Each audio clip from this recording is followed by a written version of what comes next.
Okay, so let's get right into it. We're going to talk about a car, but look, this isn't just any car. This is the Volkswagen. And believe it or not, this little engine tells the story of the 20th century, the best parts and the absolute worst. It's a story about freedom and a story about slavery, all wrapped up in that same iconic shell of German steel.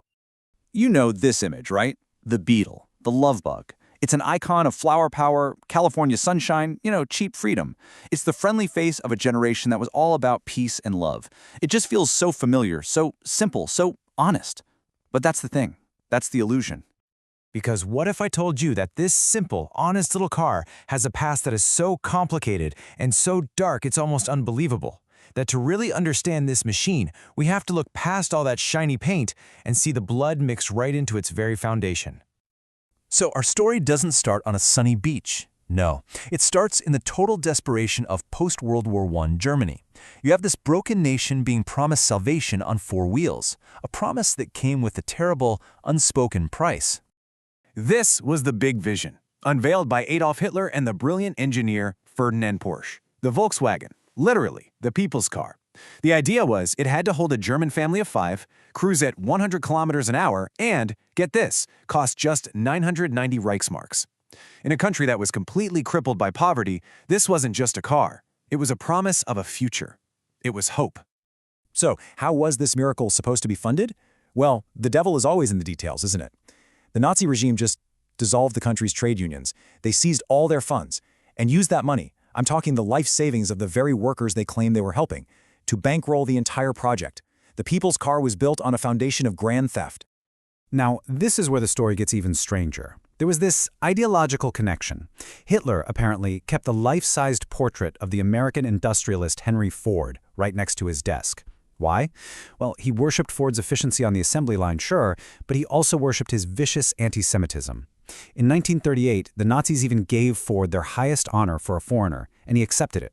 The people's car was literally inspired by a shared hatred.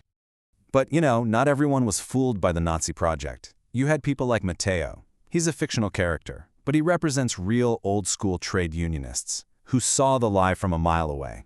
They held on to ideas like the just wage, from this papal encyclical called Rerum Novarum. The core idea is pretty simple. Labor isn't just a product you can buy and sell cheap.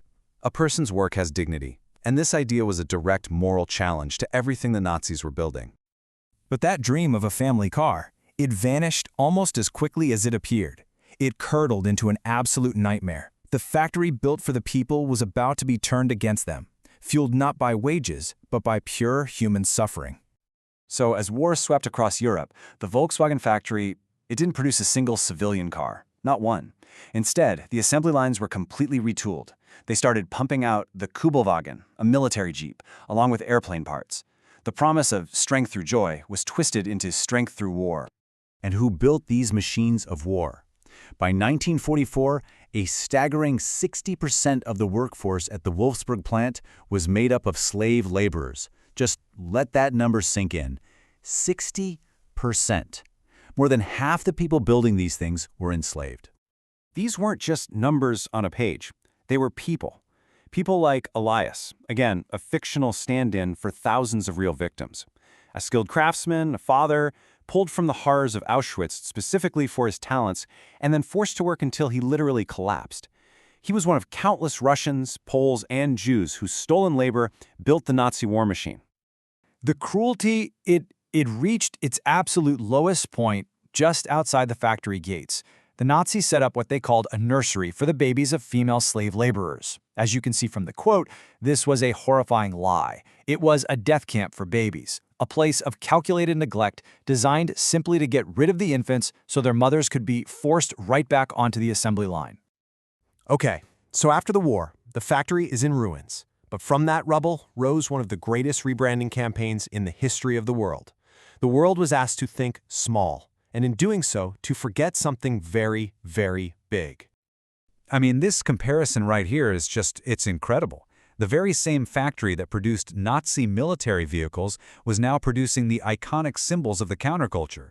The machine of war became the bus of peace and love, embraced by the hippies who rejected the very system that created it. It's wild. So how on earth did this happen? Well, it happened through one of the most brilliant advertising campaigns ever.